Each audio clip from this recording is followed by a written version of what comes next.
जय हिंद। इस वीडियो में हम लोग चौहान वंश के बारे में समझेंगे। राजपूत काल 4 राजवंश थे राजपूत काल में। इसमें एक था चौहान वंश या चहमान वंश। इसी के बारे में हम लोग आज चर्चा करेंगे।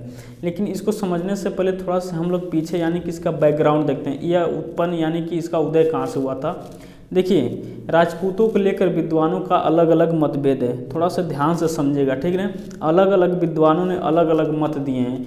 इसमें सबसे प्रसिद्ध मत था अग्निकुंड का सिद्धांत। क्या था? अग्निकुंड का सिद्धांत। आप लोग पढ़े होंगे हर्षवर्धन की मृत्यु के बाद, यानी कि इतिहास में जब हर्षवर्धन यानी 647 ईस्वी में जब हर्षवर्धन की मृत्यु हो जाती है तो उसके साम्राज्य में सन्नाटा छा जाता, क्योंकि उसकी कोई संतान नहीं थी, उसका कोई वंश नहीं था, ठीक है।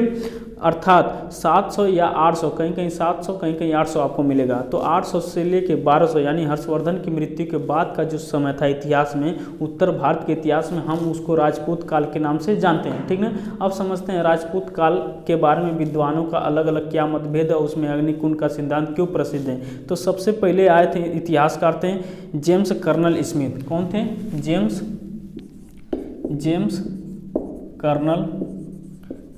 Colonel Smith. यह इतिहासकार थे जेम्स कर्नल स्मिथ। इन्होंने बताया कि जो राजपूत थे, राजपूत विदेशी थे। क्या बताए थे? राजपूतों को यह विदेशी बताए थे। ध्यान से समझिएगा, ठीक ना। अलग अलग विद्वानों ने अपना अलग अलग मत दिया था। कर्नल जेम्स स्मिथ ने राजपूतों को विदेशी बताया, जबकि कनिंघम इतिहासकार, कौन? कनिंघम इतिहासकार, इन्होंने बताया कि जो राजपूत थे, राजपूत जो थे शक और कुषाण के ही वंशज थे। यानी कि इतिहास में जो हम लोग शक और कुषाणों के बारे में पढ़ते हैं, उन्हीं के वंशज थे राजपूत। यह कनिंघम इतिहासकार ने बताया था कि जो राजपूत थे शक और कुषाणों के ही वंशज थे। किसके? शक और कुषाण के वंशज कौन बताए थे? शक और कुषाण के वंशज बताने वाले कौन थे? तो याद रखिएगा कनिंघम। बाकी जो भारतीय इतिहासकार थे गौरी शंकर हरिचंद ओझा, इनका नाम बहुत बड़ा है। गौरी शंकर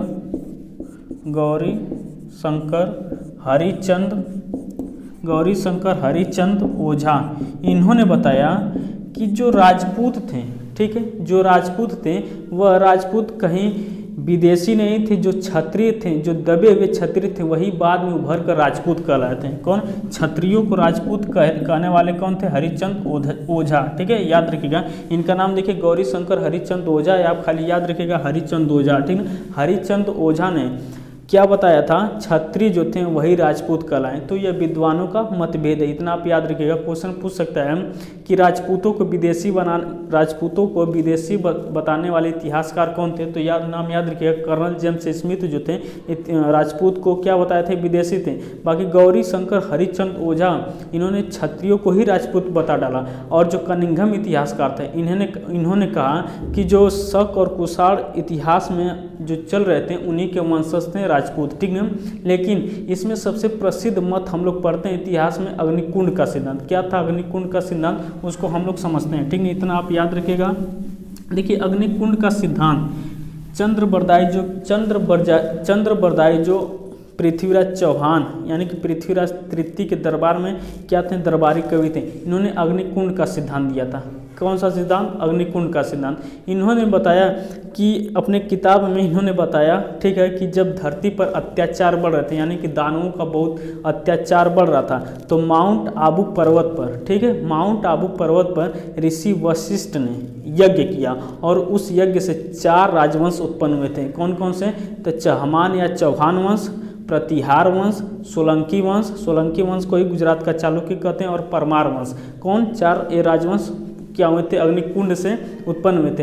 हालांकि अग्निकुंड से राजवंश कैसे उत्पन्न हो सकते हैं, अब सिद्धांत दे दिया गया है इसे, लेकिन यह सत्य बात नहीं हो सकती। आप लेकिन इतिहास में लिखा हम लोगों को पढ़ना पड़ेगा, ठीक है। अग्निकुंड का सिद्धांत सर्वाधिक लोकप्रिय हम लोग यही पढ़ते हैं। देखिए, अग्निकुंड के सिद्धांत से 4 राजवंशों का उदय हुआ, जिसमें क्या पहला था?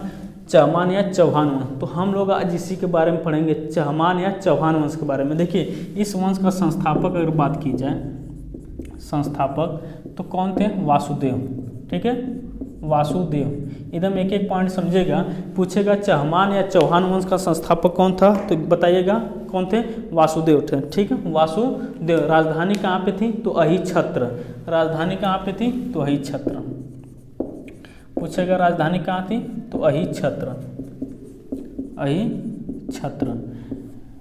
चौहान वंश जो था उनकी राजधानी अहिछत्र थी। अगला शासक हुए थे अरोड़ोराज। कौन हुए थे, अरोड़ोराज। अगला शासक हुए थे अरोड़ोराज। अरोड़ोराज किस वंश के थे, तो चहमान या चौहान वंश के थे। लेकिन इनका जो पुत्र, इनका जो अगला उत्तराधिकारी था वो बहुत ही योग्य शासक था। इनका अगला पुत्र हुआ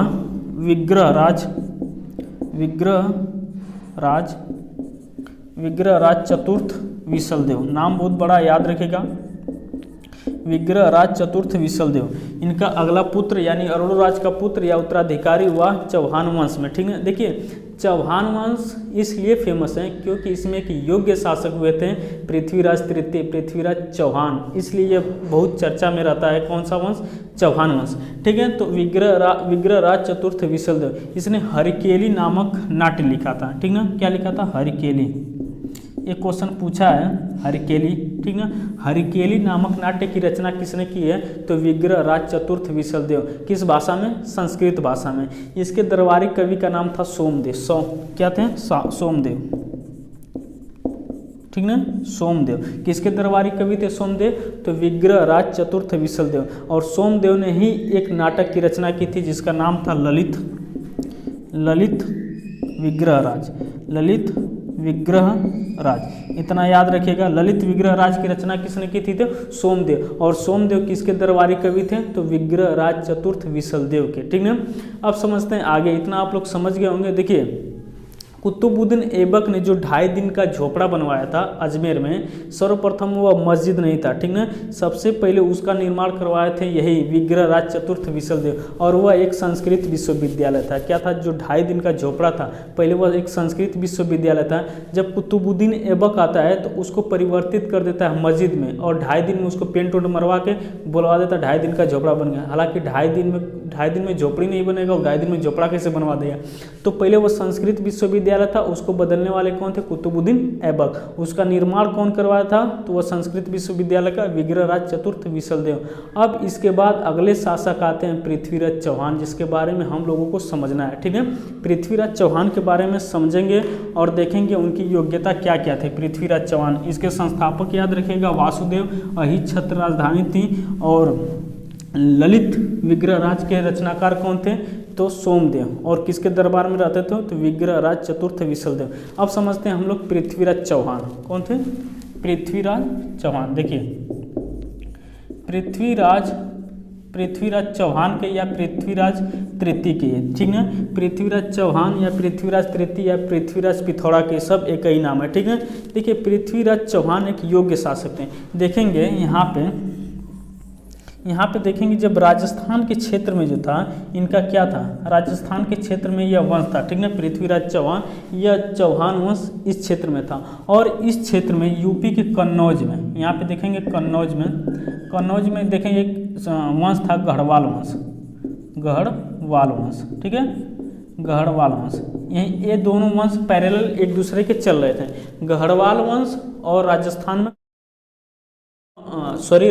में चौहान वंश और कन्नौज में गढ़वाल वंश। और इस वंश के सबसे योग्य शासक हुए थे पृथ्वीराज तृतीय, किसके, चौहान वंश के। और 1191 में, कब, 1191 में प्रथम तराइन का युद्ध हुआ। कौन, प्रथम तराइन का युद्ध, प्रथम तराइन के युद्ध में, ठीक है, मोहम्मद गौरी जो कि अफगानिस्तान गजनी का शासक था, 1191 में जब आया आक्रमण के लिए, तो वह पृथ्वीराज चौहान उसको बहुत बुरी तरह पराजित कर दी और यह वापस लौट गया। और वापस लौटने के बाद यह हार नहीं माना था, जाके जी मुमकई की एकदम तैयारी करा था, फिर आएंगे, फिर मारेंगे पीटेंगे। ये भी हारने वाला नहीं था, गजनी पहुंच गया, वहाँ पे जाके खूब एकदम तैयारी करा। लेकिन तब इन दोनों में क्या थी, मित्रता थी। गढ़वाल वंश के जो अंतिम शासक थे जयचंद और पृथ्वीराज चौहान के बीच में, ठीक है। लेकिन इसी बीच इसकी पुत्री, जयचंद की पुत्री संयोगिता का संयोग हो जाता है पृथ्वीराज चौहान से, यानी कि पृथ्वीराज चौहान से प्रेम हो जाता है किसको, संयोगिता से। और इस प्रेम के खिलाफ हो जाता है जयचंद। जयचंद को भी यहाँ समझना चाहिए, यहाँ ध्यान से समझिएगा। अगर जयचंद थोड़ा सा भी कॉपरेट किया होता तो आज इतिहास पलट गया होता, इतिहास कुछ और होता। लेकिन ये भी अपने एकदम ईगो पे आ गया कि हम इस प्रेम के खिलाफ हैं। हम पृथ्वीराज चौहान और अपनी पुत्री संगीता के प्रेम के खिलाफ हैं। हम अपनी पुत्री का विवाह पृथ्वीराज चौहान से नहीं करेंगे। ठीक है, पता नहीं इसको का चिढ़ती। पृथ्वीराज चौहान, ठीक है, जो कि 1191 में मोहम्मद गौरी को हरा चुके थे और 1192 में जब पृथ्वीराज चौहान के खिलाफ मोहम्मद गौरी पुनः आक्रमण के लिए आया था, तो इस बीच यह मिल चुके थे किससे? जयचंद मिल चुका था किससे? मोहम्मद गौरी से। ठीक है, मोहम्मद गौरी किससे मिल चुका था? तो मोहम्मद गौरी।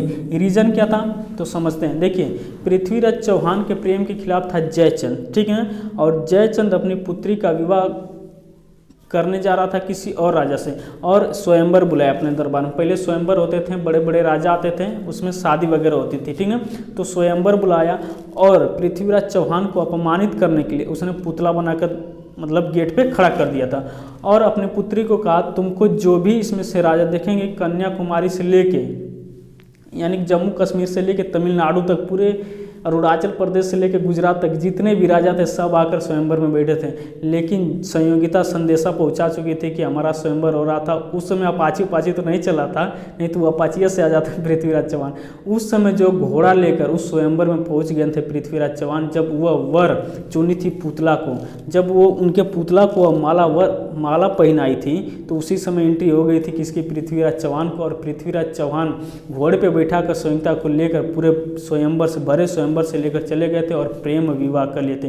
इस बात से जयचंद और दुखित हुआ और जा मिल चुका था मोहम्मद गौरी से। और मोहम्मद गौरी से मिलने के बाद, क्योंकि पहले मित्र था और मिलने के बाद सारी बात बता देता है कि उनकी जो सेना है पृथ्वीराज चौहान की कब से होती है, खाती पीती, सारी खुफिया बात बता दिया था। इसलिए मोहम्मद गौरी को युद्ध लड़ने में आसानी मिल गई। ठीक है, इसलिए कहते हैं कि जो पास के होते हैं वही विभीषण होते हैं। ठीक है, क्योंकि विभीषण निकला जयचंद। और 1192 के युद्ध में मोहम्मद गौरी ने पराजित कर दिया किसको? मोहम्मद गौरी ने पराजित कर दिया था पृथ्वीराज चौहान को। अब समझ गए होंगे इतना। देखिए 1191 में, ठीक है, 1191 में प्रथम तराइन का युद्ध, ठीक है, इसमें किसकी हार हुई? तो इसमें मोहम्मद गौरी की क्या हो गई? हार हो गई। लेकिन 1192 के द्वितीय तराइन युद्ध में इसमें किसकी हार हुई थी? तो पृथ्वीराज चौहान, पृथ्वीराज तृतीय की इसमें क्या हो गई? हार हो गई। रीज़न क्या था कि जयचंद जाके मिल चुका था किससे? मोहम्मद गौरी से। और मिलने के बाद जयचंद को लगा कि पृथ्वीराज चौहान आक्रमण करेगा और अपना साम्राज्य यहाँ पे साम्राज्य देकर हमको चला जाएगा, लेकिन वह साम्राज्य देने वाला नहीं था। जयचंद को भी क्या किया? चंदावर के युद्ध में 1194 में चंदावर का युद्ध। कौन सा? चंदावर का युद्ध। यह युद्ध आप याद रखिएगा, चंदावर के युद्ध में। ठीक है, जयचंद ने कहा मोहम्मद गौरी से कि आप अब यह सत्ता छोड़कर तुम वापस चले जाओ, ठीक है ना, अब मैं देखूंगा। उसने कहा कि जो अपने बेटी दामाद का नहीं हुआ, हम जैसे दुष्ट का होगा। चंदावर के युद्ध में जयचंद को भी इसने मार दिया। किसको? जयचंद का गला काट के इसने मार दिया। कौन? मोहम्मद गौरी। यानी कि देखिए ये डेट याद रखेगा। तराइन का प्रथम युद्ध कब हुआ था? 1191 में। किसकी जीत हुई थी? तो पृथ्वीराज चौहान की। किसकी हार हुई थी? मोहम्मद गौरी की। और 1192 के तराइन युद्ध में कौन जीत गया था? मोहम्मद गौरी। पृथ्वीराज चौहान क्या हुए थे? हार गए थे। चंदावर के युद्ध में मोहम्मद गौरी ने किसकी हत्या कर दिया था? जयचंद की। और जो पृथ्वीराज चौहान थे उनको बंदी बनाकर यह गजनी लेकर चला गया था। कौन? मोहम्मद गौरी। जब ये गजनी लेकर चला गया तो अपने दरबार में, तो क्योंकि पृथ्वीराज चौहान एक राजपूत थे, मोहम्मद गौरी ने कहा कि आप राजपूत अपने यहाँ के थे, यहाँ पे गर्दन नीचे करके बात कीजिए। राजपूत थे पृथ्वीराज चौहान, एकदम मोछ एकदम ऐसे करके राजपूत हैं, सर कट जाएगा लेकिन सर झुकेगा नहीं। मोहम्मद गौरी ने तुरंत उनकी आंखें निकलवा लिया पृथ्वीराज चौहान की, और आंखें निकलवा कर अंधा बना दिया। और इसी बीच इनके दरबारी कवि थी चंद्रबरदाई। चंद्रबरदाई देखेंगे ना, चंद्रबरदाई देखेंगे चंद्र बरदाई जो थे इनके दरबारी कवि थे, किनके? पृथ्वीराज चौहान के। न एक दरबारी कवि थे बल्कि उनके एक सच्चे मित्र भी थे। यह मिलने पहुँचे हैं गजनी, और गजनी में जब अपने मित्र को देखें पृथ्वीराज चौहान को तो बहुत दुखी हुए कि हमारे मित्र की आंखें निकलवा लिया गया। और इसी बीच मोहम्मद गौरी धनुर्धर करवा रहा था अपने दरबार में, ठीक है, धनुर्धर प्रतियोगिता करा रहा था। तो इन्होंने मांग रखा चंद्र बरदाई ने कि हमारे मित्र को भी एक मौका दिया जाए, और मोहम्मद गौरी हंसने लगा कि अंधा भी तीर चलाएगा, क्योंकि शब्द सुनकर ही बाण चलाने में धनुर्धर थे कौन? पृथ्वीराज चौहान। और इन्होंने चंद्र बरदाई ने अपने मित्र से कहा कि मित्र मैं दोहे के माध्यम से बताऊंगा कि कहाँ पे मोहम्मद गौरी बैठा और तुम उसका वध कर देना, ठीक है। और एक दोहा कहते हैं कि हे पृथ्वीराज कमान बाद है अंतिम अवसर, यही एक बार से लक्ष्य भेद कर मच चुके चौहान, 4 बाज 24 गज अंगुल अष्ट परमार, ता ऊपर सुल्तान मच चुके चौहान। यानी कि 4 बाज 24 गज अंगुल अष्ट परमार, ता ऊपर सुल्तान, यानी सुल्तान ऊपर बैठा। उसके बाद धनुष तीर उठाते एकदम मार देते हैं किसको? मोहम्मद गौरी वहीं पे मर जाता है। और उसके बाद पृथ्वीराज चौहान और मोहम्मद गौरी वहीं अपने आप को क्या करते हैं? एक दूसरे की आत्महत्या करके, मतलब अपने आप सुसाइड करके मर जाते हैं। यहीं पे चौहान वंश क्या होता है? ख़त्म हो जाता है। और मोहम्मद गौरी अपनी बेटी और दामाद को, ठीक ना, जो साम्राज्य जीता था वह भारत में छोड़कर चल जाता है। जो इसका गुलाम रहता है जिसका नाम रहता है कुतुबुद्दीन ऐबक, क्या रहता है? देखिए कुतुबुद्दीन ऐबक किसका गुलाम रहता है? मोहम्मद गौरी का। यही भारत में जो एक नए वंश का स्थापित कर जैसे गुलाम वंश, यानी कि यहाँ से एक नया वंश स्थापित होता है जिसको हम कहते हैं दिल्ली सल्तनत। और दिल्ली सल्तनत पर कुल 5 राजवंशों ने शासन किया था। गुलाम वंश, खिलजी वंश, तुगलक वंश, सैयद वंश, लोधी वंश आखिरी था। तो यही था इनका मोहम्मद गौरी का गुलाम, ठीक है। और वहाँ पे मृत्यु हो गई गजनी में किसके? पृथ्वीराज चौहान की और इनके चंद्र बरदाई, ठीक है। तो इतना आप इनके बारे में याद रखिएगा। तो ये था आपका चौहान या चौहान वंश। आप याद रखिएगा 1191, 1192, 1194, ठीक है, इतना आप याद रखिएगा। एक बार फिर से सुनिएगा। देखिए 1191 के युद्ध में कौन जीत गया था? तो पृथ्वीराज चौहान। 1192 में किसकी विजय हुई? मोहम्मद गौरी की। 1194 किसके बीच लड़ा गया था? चंदावर का युद्ध, जयचंद और मोहम्मद गौरी ने किसका गला रेत कर हत्या कर दिया था? जयचंद की। ये डेट पूछता है एग्जाम में, ठीक है, आप इसको याद रखिएगा, ठीक है। अब हम लोग आगे समझेंगे, यानी कि दिल्ली सल्तनत के बारे में समझेंगे। कुतुबुद्दीन ऐबक, इल्तुतमिश, रजिया सुल्तान, यानी कि खिलजी वंश, तुगलक वंश, सैयद वंश, लोधी वंश। हिस्ट्री का यह एक बहुत ही इम्पोर्टेंट क्या है? डायनेस्टी वंश है जो क्वेश्चन एग्जाम में पूछे जाते हैं, ठीक ना। यह वीडियो आपको कैसा लगा कमेंट करके बताइएगा। अब मिलेंगे अगले नेक्स्ट वीडियो में, तब तक के लिए जय हिंद।